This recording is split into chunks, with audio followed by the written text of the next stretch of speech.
Hi everybody, this is the video about one of the weekly challenges given to the players in the Gods of Olympus game. You will see in the video as the game progresses, it becomes harder to protect your city from these little attackers. I went up to round 9 here.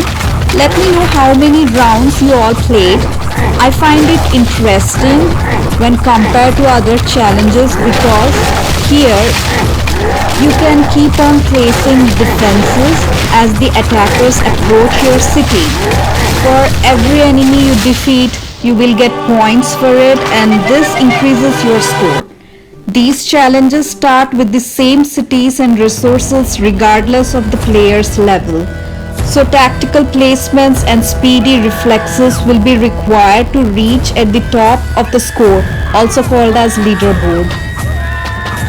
I hope you all enjoy this video.